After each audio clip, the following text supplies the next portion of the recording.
제 마지막 시간 또 이어서 가볼게요. 이 문제를 같이 풀어볼 건데 여기에는 예시 시작과 예시 끝 이 부분은 사실 진짜 말 그대로 예시이기 때문에 필요가 없고요. 그리고 여기 밑에 있는 스태틱에 대한 설명 이런 것들도 별로 그냥 예시를 위해 존재하는 녀석들이었다라고 보시면 됩니다. 문제랑은 사실 큰 연관이 있는 직접적인 연관이 있는 코드들은 아니에요. 우리가 풀어야 되는 건 이러한 문제들인데 일단은 여기를 딱 봤을 때 우리가 이 원투썸이라고 하는 메서드를 만들어 내야 됩니다. 메서드가 없으니까 뭐라고 하잖아요. 이건 당연히 그렇게 예상을 할 수가 있는 거고 이 녀석은 당연히 메스라고 하는 클래스 안쪽에 만들어질 텐데 스태틱이 있어야 돼요? 없어야 돼요? 얘는 있어야죠. 왜냐면 클래스에게 직접 호출을 하고 있으니까. 그렇죠? 스태틱이 붙어야 되는 메서드. 그리고 리턴 타입은 있어야 돼요? 없어야 돼요? 있어야죠. 결과를 남겨야 이 결과 1이라는 변수의 값을 넣는 행위를 할 수 있으니까요. 그죠? 여기가 결과가 남지 않으면 이 결과 1이라고 하는 변수는 상당히 곤란한 상황이 될 겁니다. 그러면 스태틱도 있어야 되고 리턴 타입도 있어야 되는데 리턴 타입은 뭘로 들어가야 되죠? 인트겠죠?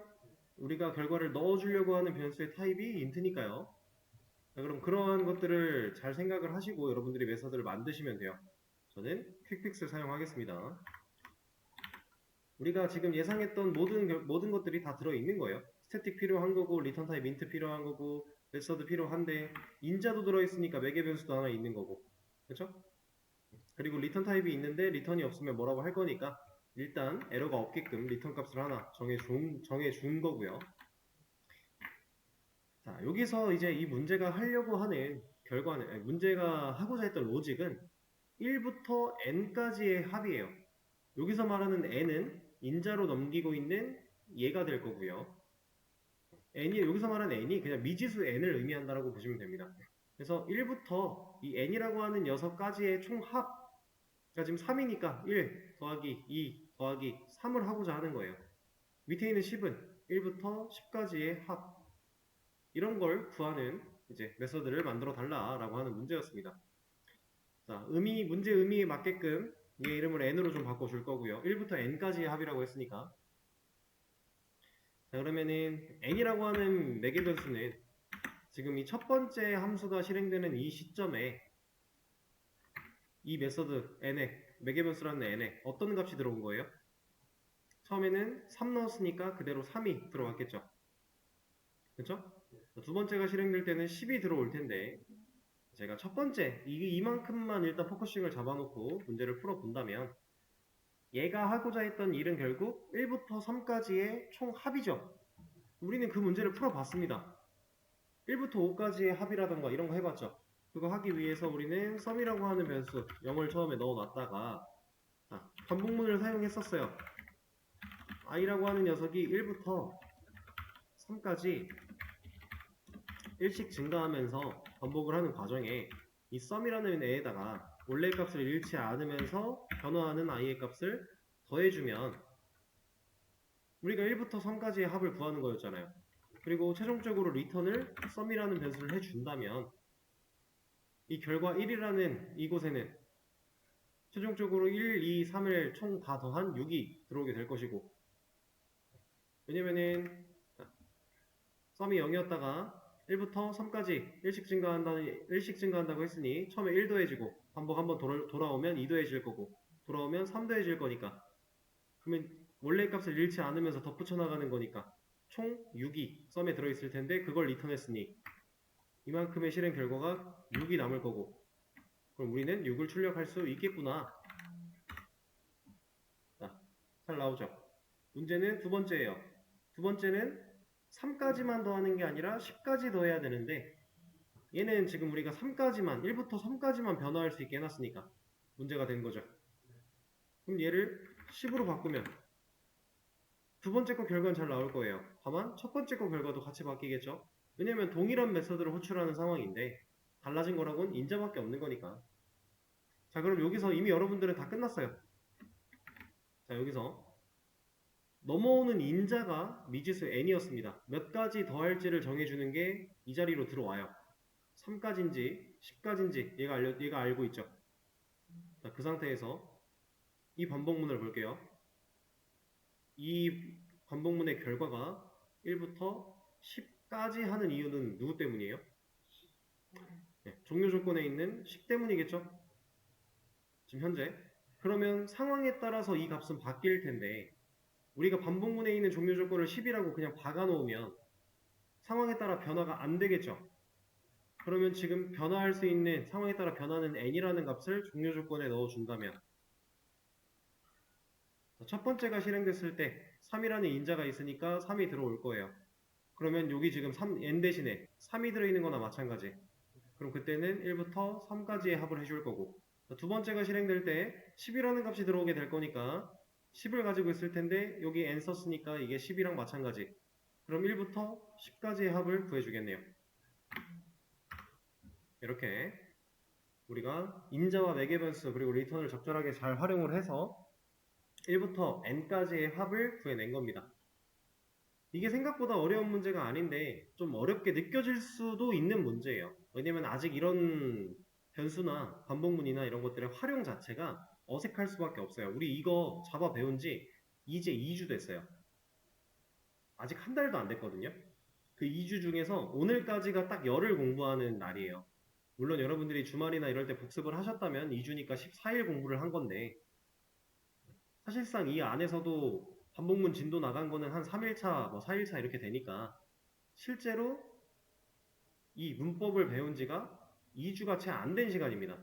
근데 활용이 자유자재다? 그게 이상한 거예요. 그게 특별한 거예요. 그러니까 지금 잘 활용이 안 되고 낯설게 느껴지고 어떻게 써야 될지 모르겠고 이게 정상이라는 거죠. 근데 이 다분히 정상적인 이 상황을 빨리 뚫고 나오면 나올수록 여러분들은 더 많은 걸 얻어갈 수 있는 거니까 그걸 빨리 뚫으려면 많이 반복하는 거 말고는 없어요. 반복 숙달이 유일한 답입니다. 왜냐면 얘는 기초적인 문법이니까요. 그 문법을 가지고 약간의 알고리즘을 섞은 약간의 그 로직 프로세스를 섞은 문제니까요. 그래서 코드.org 그리고 프로그래머스에 있는 코딩 테스트 혹은 코드업 이런 녀석들을 골고루 잘 섞어서 많이 문제를 풀어보시면 이런 활용 부분에서 이것도 사실 활용은 아니에요. 되게 기본적인 그냥 사용인데 이런 것들이 익숙해지면은 이제 나중에 활용을 한다라고 해도 얼마든지 여러분들이 사용할 수 있는 단계가 될 겁니다. 아직은 잘 못해도 너무 그렇게 내가 진짜 이해력이 너무 부족한가? 나는 왜 이렇게 모르겠지? 이런 생각을 하실 필요는 굳이 없어요. 아직 2주밖에 안 된 시점이고 잘하는 게 특별한 겁니다. 자, 두 번째 문제 또 가볼게요. 사실 첫 번째 문제를 해결을 했다면 이 문제는 그냥 세트로 딸려오는 거예요. 왜 그런지 말씀을 드려볼게요. 첫 번째 문제가 인자가 하나였어요. 그리고 그 녀석은 1부터 n까지였죠. 지금 이 두 번째 문제는 n부터 m까지예요. 그러니까 둘 다 미지수인 거예요. 얘는 시작하는 지점이 정해져 있는 거고 얘는 끝 지점이 미지수인 거고 얘는 둘 다 미지수인 거고 그 차이밖에 없어요. 자, 이게 왜 똑같은 얘기냐면 좀 전에 풀었던 그 문제 이거 다시 돌려서 보여드릴게요. 자, 이 상황에서 시작 지점이 고정되어 있었죠. 1로. 그래서 우리가 초기값을 1로 잡았어요. 두 번째 문제는 초기값도 미지수래요. 그걸 인자로 준대요. 하다운 값을 여기다가 넣으면 이 문제 끝나는 거예요.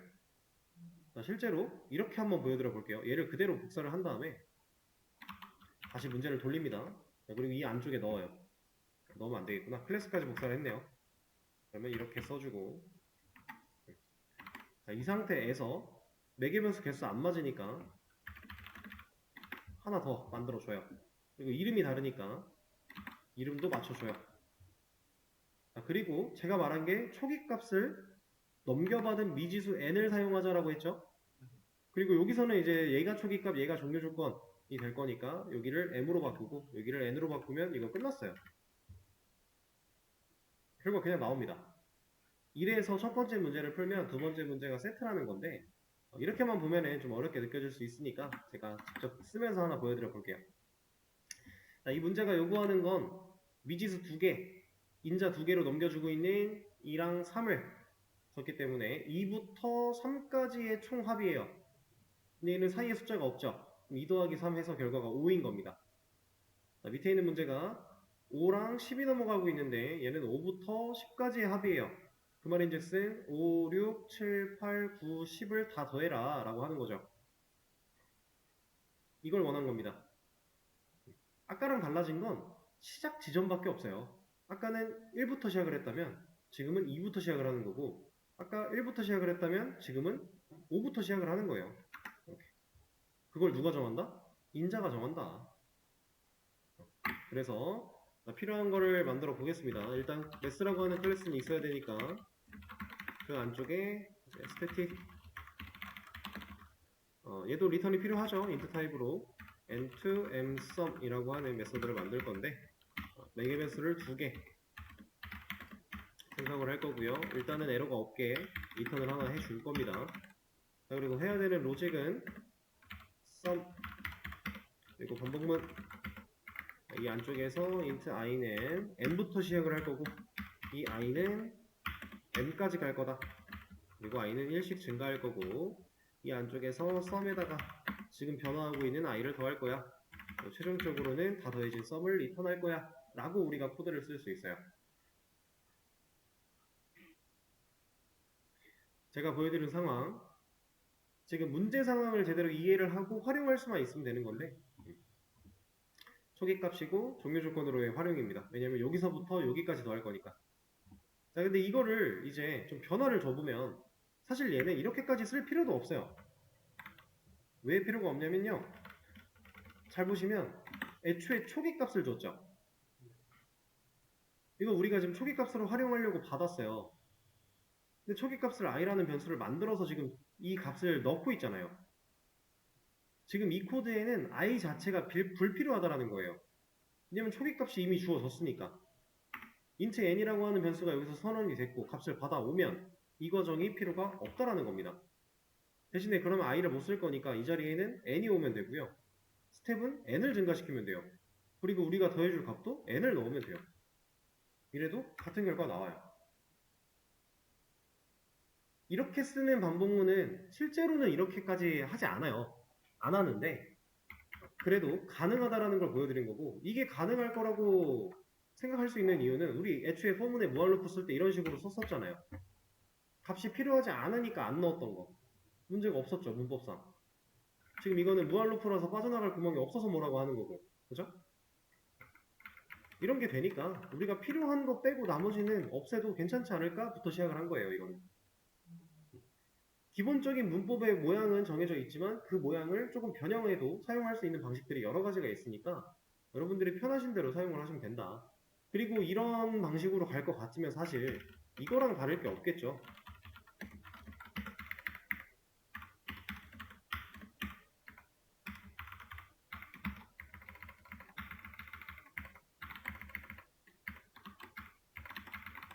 이렇게 쓰는 거.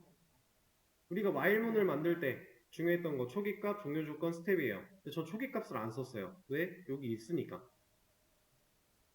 얘가 밖에서 값을 받아올 거니까. 이런 식으로도 가능하겠죠.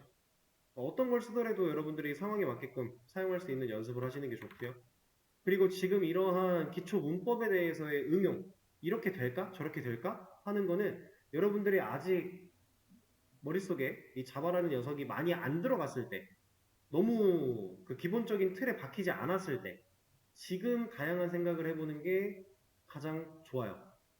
가장 여러 가지 방면들을 많이 생각할 수 있는 시기거든요, 지금이.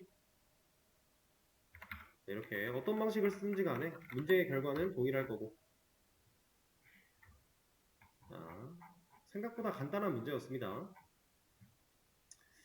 자, 그럼 문제는 다 종료를 했는데 정답 다 공유해 드릴 거고요. 이번에는 새로운 개념 하나 배워보도록 하죠. 오늘은 개념에 대해서 얘기하다가 끝날 것 같은데 지금 배우는 개념은 상당히 재밌는 개념이 될 거예요. 재밌는데 조금 화가 날 수도 있어요. 자, 우리가 배워볼 개념을 사용하기 위해서 코드를 적어볼게요. 일단은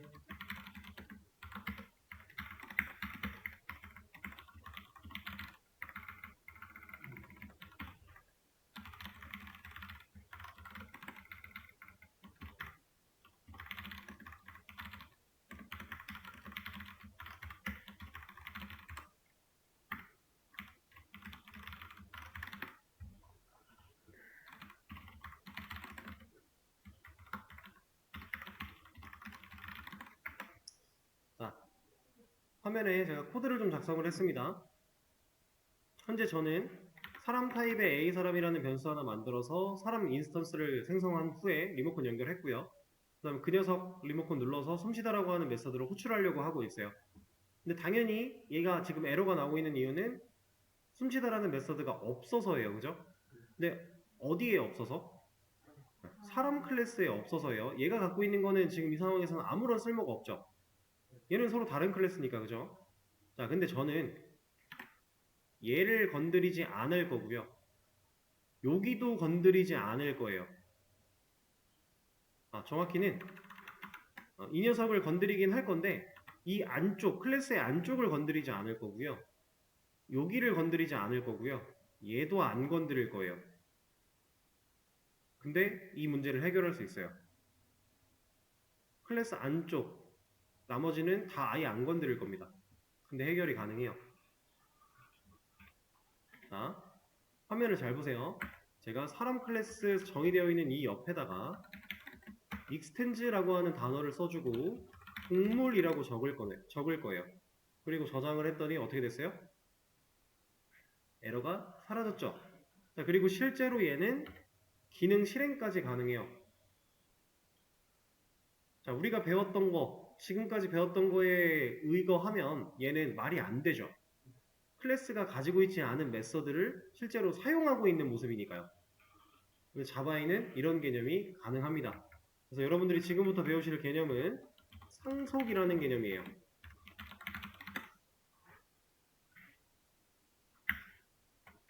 상속이라고 하는 개념. 상속이라는 말은 어떤 뜻이죠? 그쵸? 상속은 물려주는 거예요. 근데 누가 누구에게 물려주는 거죠? 그쵸? 부모가 자식에게 물려주는 거예요. 뭘 물려주죠? 보통? 이거 일상생활을 얘기하고 있는 겁니다. 현실을. 네, 보통은 재산이죠. 이걸 가지고 이제 상속이라고 표현을 합니다. 그죠? 자식이 부모에게 재산을 물려준다라고 하나요? 이런 말 쓰나요? 이거는 좀 말이 안 되죠. 애초에 물려준다라는 게 위에서 아래로 내려오는 형태니까. 그죠? 이런 말을 쓰지 않아요. 자, 이게 자바도 똑같아요. 달라지는 거라고 자바한테는 재산이라고 할 게 딱히 뭐 돈이나 이런 게 아니잖아요. 자바가 가지고 있는 건. 그래서 그 개념만 달라지는 거지 나머지는 똑같습니다. 실제로 부모 클래스, 자식 클래스라고 표현을 해요. 자바 개념으로 이제 상속을 다시 보면 자바의 상속 이렇게 보면 부모가 자식에게 재산이라고 하는 얘가 뭐냐면 부모가 가진 속성 및 의미 자체로는 속성들인데 속성이라고 하면 좀 그러니까 변수, 메서드 전부를 물려주는 거예요. 자바에서의 상속은 부모가 자식한테 본인이 가지고 있는 변수와 메서드 이걸 전부 물려주는 겁니다. 전부예요, 전부. 근데 이런 게 있어요, 또. 물려주기 싫은 것들은 특별히 명시를 해서 안 물려줄 수 있습니다. 이것도 가능해요. 근데 이런 게 딱히 명시되어 있지 않다면 이런 부분이 명시되어 있지 않다면 그냥 전부입니다. 본인이 가지고 있는 거 전부 다 물려줘요. 부모는. 자, 이게 자바에서의 상속 기본 개념인데 자, 제가 지금 사람 클래스 옆에다가 적었던 이 extens라고 하는 거 얘가 가지고 있는 의미는 확장이에요. 확장. 근데 단어 자체가 가진 의미는 확장이지만 자바에서의 상속을 의미합니다. 그래서 지금 현재 우리한테는 동물 클래스가 하나 있고 사람 클래스가 있는데 동물 클래스가 사람 클래스한테 상속시켜 준 거예요. 뭐를? 본인이 가지고 있는 메서드를. 지금 동물과 사람의 관계에서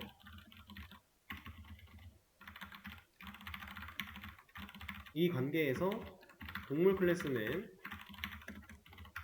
부모 클래스가 되는 거고요. 사람 클래스가 자식 클래스가 되는 겁니다.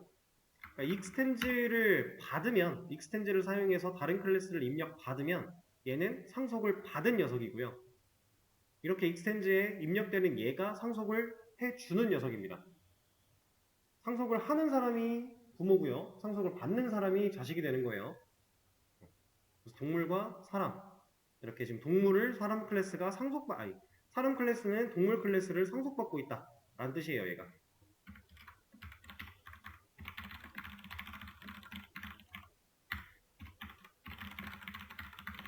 이러한 의미입니다. 상속을 받고 있기 때문에 동물 클래스가 가진 메서드 혹은 변수 이런 모든 거를 사람 클래스가 물려받는다 라는 거예요. 그래서 물려받았기 때문에 얘는 이게 가능한 겁니다. 얘가 되는 이유, 물려받았으니까. 자, 이게 상속의 가장 기본적인 내용인데, 자, 변수도 물려받는다라고 했으니까 이렇게 해보면 A 사람 불러다가 리모컨 눌렀을 때 이름이 나오죠. 얘도 가능한 거예요. 왜냐? 물려받았으니까. 변수도 메서드도 동일하게 다 물려받습니다. 그리고 여기다가 값 같은 것도 당연히 저장할 수 있고요. 여기에는 그냥 이렇게 넣어보죠. 그리고 이 변수를 여기다가 활용을 한다면 활용한 결과로도 사용이 가능하다는 거예요. 자, 이게 상속의 가장 기본인데 상속이라고 하는 이 녀석은 사용하는 이유가 있어요. 그리고 이 상속은 여러분들 OOP의 특징 검색해보라고 하셨을 때 나왔던 상속화에 있는 이 상속을 의미하는 겁니다. 애초에 객체지향 프로그래밍의 특징에 상속화라는 게 있는데 자바는 이러한 상속이 잘 정의되어 있어요. 그래서 우리가 객체지향 프로그래밍을 제대로 활용하려면 그 기법을 잘 쓰려면 상속도 쓸 줄 알아야 된다는 거예요. 근데 얘가 그래서 왜 객체지향 프로그래밍의 의미가 있는지 말씀을 드려볼게요. 상속이라고 하는 이 녀석은 목적이 두 가지입니다. 상속을 사용하는 이유는 두 가지의 목적이 있어요. 하나, 코드의 재사용. 부모 클래스에서 정의되어 있는 이 메서드를 자식 클래스가 물려받아서 그냥 활용할 수 있기 때문에 별도의 메서드를 만들 필요가 없어요. 그래서 코드의 재사용이 가능해져요. 이게 상속의 첫 번째 목적이에요. 그리고 두 번째 목적이 클래스들 간의 구조 설계. 우리가 클래스를 앞으로 많이 만들어가면서 개발을 해야 될 텐데 그렇게 클래스를 만들어서 개발을 하는 와중에 클래스들 간의 상관관계를 만들어낼 수 있어요. 상속이라는 개념을 사용하면. 그리고 그렇게 구조를 만들어냈을 때 코드 재사용이 실제로 빛을 발하는 거고요. 근데 얘는 내가 그냥 코드 재사용의 목적만을 생각해서 마구잡이로 상속을 하는 거 이런 거 당연히 안 되고요. 조건이 몇 가지 있습니다. 그리고 구조 설계도 그런 조건들을 잘 따져가면서 해야 돼요. 그 중에 가장 첫 번째 조건이자 가장 중요한 조건. 자, 우리는 이 코드를 이런 식으로 코드를 보면 이제 앞으로 A is B라고 볼 거예요. A is B. 이거는 그냥 직역을 해보면 A는 B다거든요. 자식 클래스를 A, extend라는 확장을 is, 그다음 부모 클래스를 B라고 보는 거예요. 자, 그럼 이거를 상황에 맞게끔 보면 사람은 동물이다. 맞는 말인가요? 맞는 말이죠. 이게 A-B 테스트를 통과했다라고 보는 거예요. 이렇게 A is B를 해서 넣어서 따져봤을 때 이게 맞는 말이면 A-B 테스트를 통과했으니 상속을 써도 좋다 인 거고, 자, 만약에 반대라고 해볼게요. 동물은 사람이다. 이건 말이 안 되죠. 아닌 경우가 명확히 있잖아요. 그죠? 이렇게 말이 안 되는 상황, A-B 테스트를 통과하지 못하는 상황이라면 이때는 상속을 쓰면 안 된다라는 거예요. 자, 근데 생각을 한번 해보세요. 사람은 동물이다. 동물은 사람이다. 이거 지금 우리가 뭐 보고 알고 있어요? 이거 클래스 이름 보고 아는 거 아니에요? 지금 A is B라는 걸 따져보기 위해서는 우리가 클래스 이름 가지고 따진 거예요. 그렇죠? 그리고 우리가 어떤 클래스를 만들 때 해당 클래스가 목적에 부합하게 이름을 지으려고 노력은 할 거예요. 그렇죠? 그래서 이런 식으로 따져볼 수가 있는데, 자, 컴퓨터는 A is B를 할 수 있어요? 컴퓨터는 클래스 이름이 사람이고 동물일 때 사람은 동물이다를 따져서 이건 맞는 말이니까 상속이 괜찮아 라고 할 수 있어요? 못하지 않을까요? 애초에 컴퓨터한테는 이 클래스의 이름은 아무런 의미가 없어요. 이거는 개발자가 보려고 의미를 그래서 담는 거예요. 변수 이름도 마찬가지, 메서드 이름도 마찬가지, 매개 변수도 똑같고 그런 이름들의 의미를 담는 이유는 개발자가 알려고 해요. 근데 컴퓨터는 관심 없죠, 그런 거. 변수는 변수일 뿐이고 값은 값일 뿐이고 이름은 이름일 뿐이에요, 얘한테. 아무런 의미가 없어요. 그래서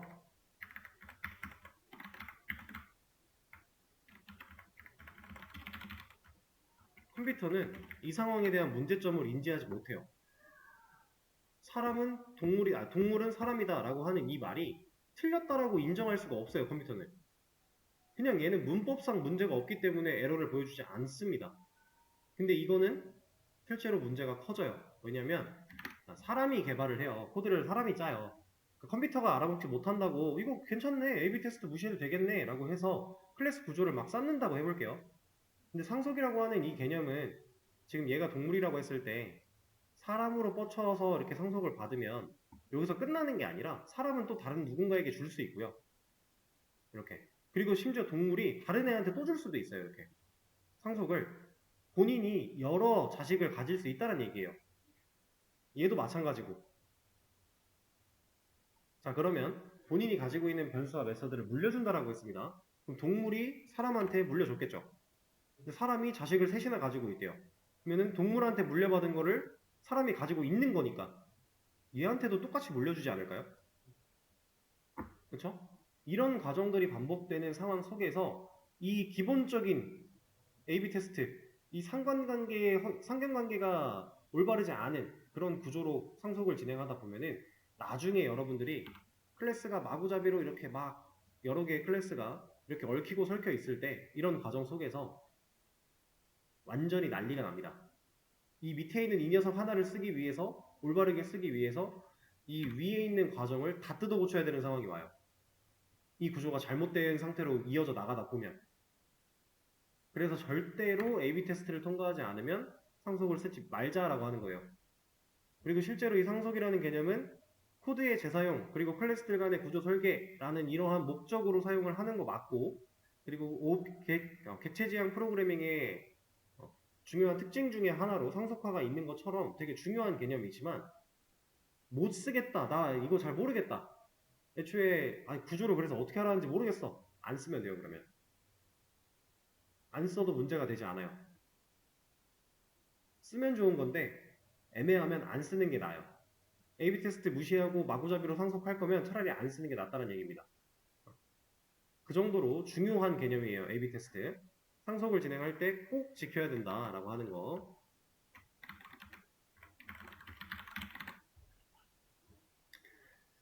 자, 그러면 우리가 어떤 상황에서 상속을 사용해야 되는지 이제 좀 파악이 되셨겠죠? 그런 상태에서 제가 사람이라고 하는 클래스는 부모가 가진 변수와 메서드를 물려받는다라고 했습니다. 그럼 코드상에 이렇게 써있지 않았지만 이렇게 들어있다고 봐도 무방한 거예요. 이렇게 일단은 이 느낌을 가져가 주세요. 이렇게 들어있다는 개념으로 봐도 된다는데, 자, 일단 변수는 얘기를 좀 이따 하고 메서드부터 볼게요. 이거 빼고.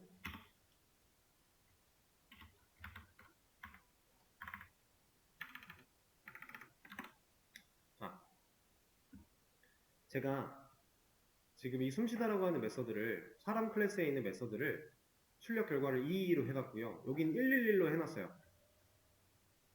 이거 실행하면 뭐 나올까요?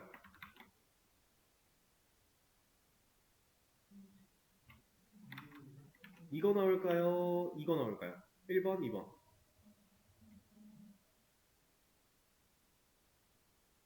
얘는 2번이 나옵니다. 근데 2번이 나오는 이유가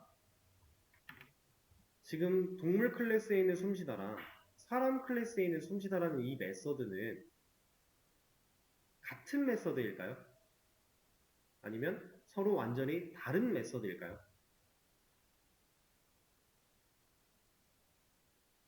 결과가 다른 게 나왔죠. 다른 메서드 같지 않아요?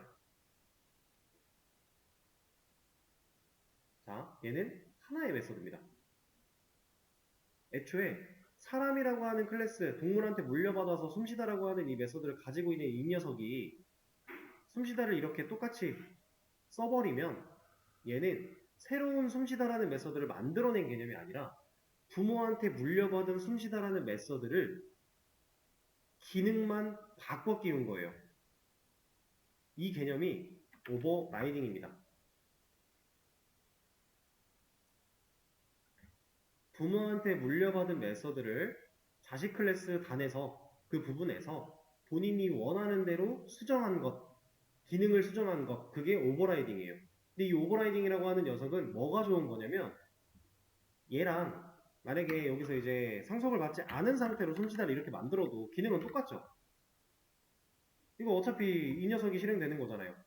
근데 이 상황과 방금 전 상속 상황이 다른 게 뭐냐? 얘는 동물 클래스에도 숨쉬다 메서드가 있는 거고요. 사람 클래스에도 얘가 있는 거예요. 그러니까 메서드가 메모리가 만약에 하나당 10이라는 공간을 차지한다고 하면 10자리가 2개 쓰이고 있는 거예요, 지금. 얘 하나, 얘 하나 이렇게. 근데 얘를 상속을 받았다라고 하는 상황 속에 오버라이딩을 하면 얘는 10만 사용하고 있는 거예요. 새로 만든 개념이 아닙니다. 별도의 이러한 새로운 걸 생성해냈다의 개념이 아니에요. 그러니까 부모가 물려준 녀석을 사용하되 물려준 대로 쓰고 싶지 않으니까 내가 원하는 대로 살짝 바꿔서 쓸게 라고 한 거예요. 이게 오버라이딩이에요. 그래서 상속을 사용하는 이유는 코드의 재사용이라고 했죠. 부모가 물려준 대로만 써야 되면 생각보다 재사용할 일이 많지가 않아요. 근데 우리가 사용 상황에 맞게끔 바꿔서 쓸 수 있기 때문에 재사용이 가능한 겁니다. 그리고 이러한 재사용은 새로 만드는 것보다는 효율이 좋아야 의미가 있을 거니까 실제로 그렇게 효율이 좋은 거고요. 자, 이게 오버라이딩이에요. 그리고 오버라이딩이라고 하는 거는 얼마 전에 우리가 배웠던 오버로딩과 상당히 비슷한 이름으로 만들어져 있지만 사실 전혀 다른 거고요. 오버로딩은 메서드 이름이 같을 때 매개 변수나 매개 변수의 개수나 타입의 차이로 서로 다른 메서드 취급을 받는 거, 이게 오버로딩이고, 오버라이딩은 부모한테 물려받은 메서드를 내가 원하는 대로 변경해서 쓰겠다라고 하는 게 오버라이딩이고, 이 두 녀석은 OOP의 특징 중에 다형성이라고 하는 여기에 해당하는 내용들입니다. 자, 둘이 좀 달라요. 잘 기억을 해주세요.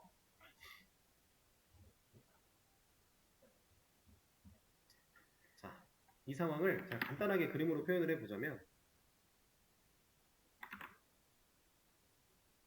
램이 이렇게 있다라고 했을 때 이거는 진짜 무조건 정확하게 딱 이렇다라는 게 아니라 약간의 비유예요. 이런 느낌으로 보시면 되는 거예요. 동물이라고 하는 클래스가 만들어질 때 이렇게 영역을 할당을 받을 거예요. 스태틱이라고 하는 그 부위에 이름이랑 변수 이름 그리고 숨쉬다라는 메서드가 이미 이 안에 자리 잡고 있어요. 근데 이걸 가지고 이제 실제로 사용을 하기 위해서는 얘네들은 인스턴스 변수고 인스턴스 메서드니까 객체화를 진행해서 힙에 객체라는 녀석이 만들어져야 이 녀석들을 실제로 활용할 수 있는 단계가 되는 거예요. 그런 상태인데 어쨌든 여기에 사용할 수 있게끔 만들어졌다가 아니라 가지고는 있는 겁니다. 동물이라는 클래스가. 자, 그리고 사람이라는 클래스도 만들어질 거니까 이 안에 이거는 빼고 일단 보여드릴게요. 다시 동물 받을 거고 사람 받을 거예요.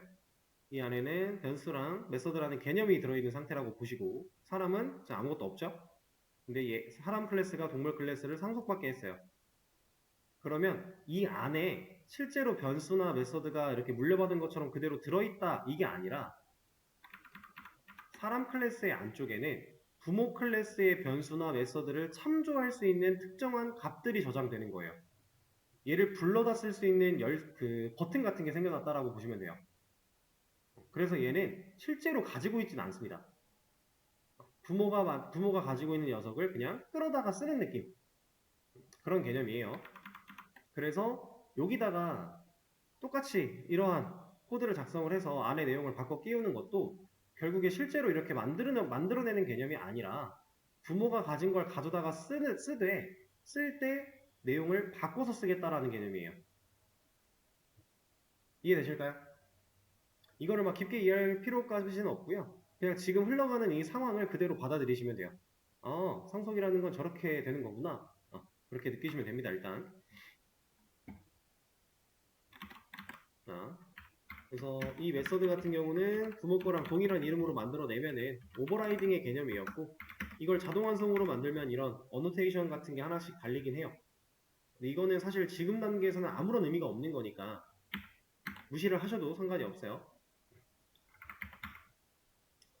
자, 그리고 메서드는 이렇게 이제 오버라이딩이라는 개념을 사용해서 부모가 물려준 걸 그대로 사용하지 않아도 되는 이런 방식이 존재하는 거고, 변수 같은 경우는 이렇게 사용하면 얘 지금 쓸 수 있다라고 하죠. 이거 문제 없죠. 얘가 문제가 없는 이유는 물려받았으니까요. 얘도 알고 있는 겁니다. 사람이라는 클래스도 동물 클래스에 이런 게 있는 걸 아니까 가져다 쓸 수 있게 준비가 되어 있는 거예요. 그래서 그러면 여기서 만약에 값을 이렇게 넣었다면 나오는 거예요. 지금 사람 객체가 버튼을 눌러서 썼는데 이게 잘 나오는 거죠. 부모한테 물려받았기 때문에. 자, 근데 자, 이렇게 자식 클래스에도 동일한 이름으로 변수를 만들어냈어요. 그리고 값을 바꿨습니다. 자, 그러면 메서드가 오버라이딩 하는 것처럼 변수도 똑같이 오버라이딩이 되는 걸까요? 이거 지금 실행하면 결과 비읍, 지읒, 디귿 나오거든요. 근데 얘도 그럼 오버라이딩인가? 라고 생각하실 수 있는데 오버라이딩은 메서드에만 해당하는 내용이에요. 변수는 오버라이딩의 개념이 아닙니다. 얘는 조금 달라요. 근데 어떻게 다르냐면 얘 같은 경우는요. 제가 개발자가 얘를 원하면 얘를 쓸 수 있고요. 얘를 원하면 얘를 쓸 수 있어요. 그게 선택이 가능해요. 그래서 무조건 덮어 씌운다의 개념이 아니에요. 그래서 얘는 의미적으로는 이제 변수 가리기라고 이제 말을 하긴 하는데 사실 이 말도 그렇게 많이 쓰이는 말은 아니고 그냥 부모가 물려준 변수를 똑같은 이름으로 자식 클래스에서 선언하지 않으면 만들지 않으면 부모가 물려주는 대로 쓰는 거고 선언을 똑같이 해버리면 얘는 부모가 가진 값을 일시적으로 가려놓은 상태가 되는 겁니다. 그리고 본인이 만든 변수가 들어있다의 개념이에요. 그런 상태. 그리고 얘를 골라 쓸 수 있다라고 했는데 얘를 어떻게 골라 쓰냐. 자, 지금 이름이라고 하는 변수 앞에 아무것도 없는 거 이거는 디스가 생략되어 있는 겁니다. 이건 우리가 배웠던 개념이죠. 디스가 생략되어 있는 상황인데 여기를 이런 녀석을 쓰면 이제 미음이 나와요. 여기서 사용한 이 슈퍼라고 하는 녀석은요. 부모 클래스가 가지고 있는 변수 혹은 메서드에 접근할 때 사용할 수 있는 리모컨이에요. 디스는 객체 자기 자신, 슈퍼는 부모 클래스 거. 그래서 우리가 선택해서 쓸 수가 있습니다. 이렇게. 자, 똑같은 개념으로 슈퍼가 가지고 있는 솜씨다를 여기서 불러내겠다라고 하면은 얘는 부모가 가진 솜씨다 능력을 그대로 가져올 수도 있어요. 만약에 얘가 없었다. 그럼 재기호출이에요. 자기 자신. 즉 디스가 생략되어 있는 것과 마찬가지다. 근데 사실상 이 녀석은 사람 클래스, 자식 클래스 입장에 진짜로 만들어져 있는 녀석이 아니라 부모 거를 가져다가 값만 바꿔서 쓴다의 느낌. 좀 복잡해지죠? 자, 이러한 개념들이 있습니다. 이게 상속이라는 개념인데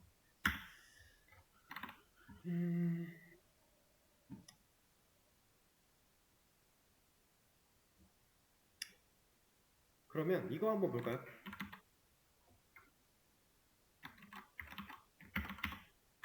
동물 클래스에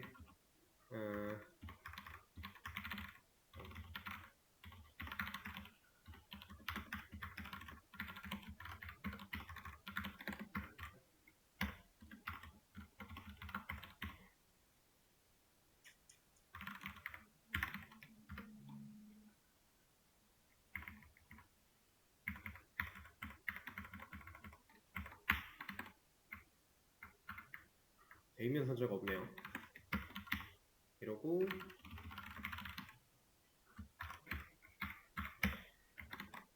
자, 이거 한번 예상해 보실래요? 동물 클래스 타입으로 변수 만들어서 객체 만들었어요. 그리고 그 객체 리모컨에다가 테스트라고 하는 값을 넣었습니다. 그리고 사람 객체 만들어서 숨쉬다를 사용하려고 하고 있어요. 여기서는 테스트라고 하는 이름이 나올 수 있을까요?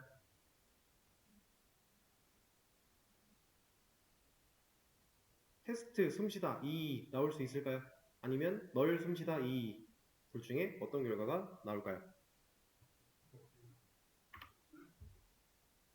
이건 널이죠.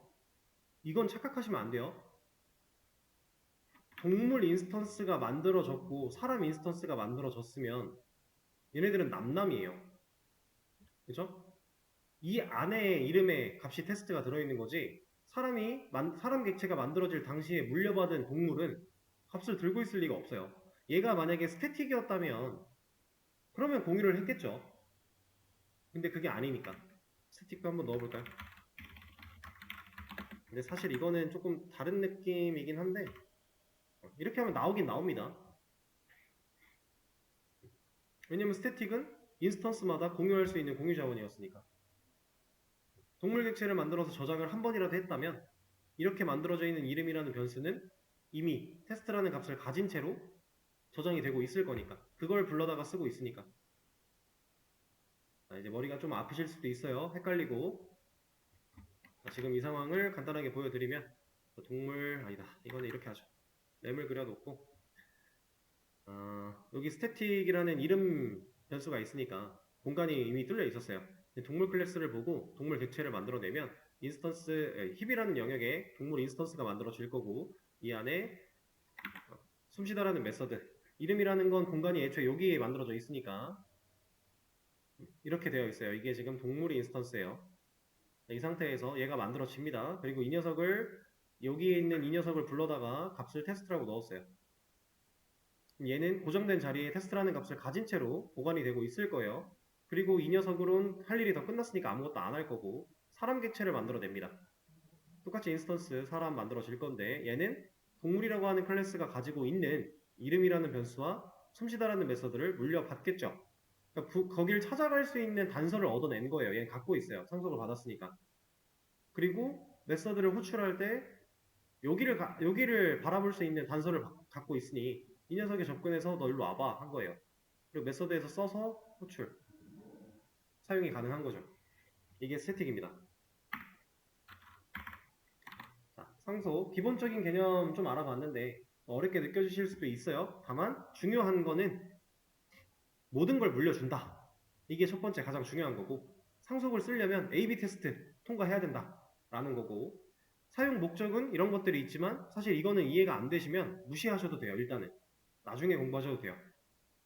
그러면 코드 재사용이라는 목적이 남는데 이 코드 재사용은 상속 말고도 할 수 있는 게 있습니다. 당연히 가능한 게 있어요. 그리고 그걸 여러분들은 이미 많이 써봤어요. 이거에 대해서도 나중에 또 얘기가 나올 거고 그래서 A/B 테스트 통과 못해. 그러면 상속 절대 금지. 통과했어. 근데 상속 잘 모르겠어. 그러면 안 쓰셔도 돼요. 그리고 실제로 상속은요. 우리가 직접적으로 상속이라는 개념을 활용한다기보다 이미 JDK가 제공하는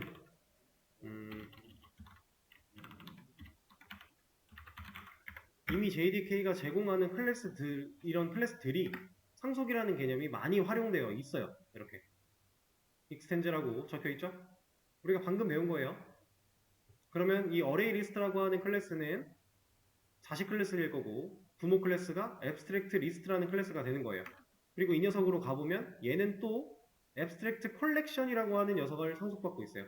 여길 또 올라가 보면 얘는 이제 익스텐즈가 안 나왔네요. 이건 좀 다른 의미인데 아무튼 이렇게 계속 자바는 구조가 쌓여져 있어요.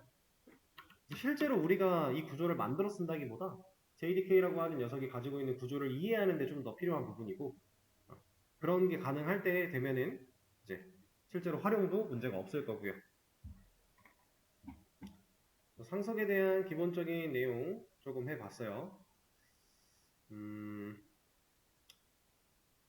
이제 조금 더 디테일한 내용은 내일 수업에서 이어서 해보도록 하겠습니다. 자, 여러분 오늘 수업은 여기서 마무리하도록 하죠. 고생하셨어요.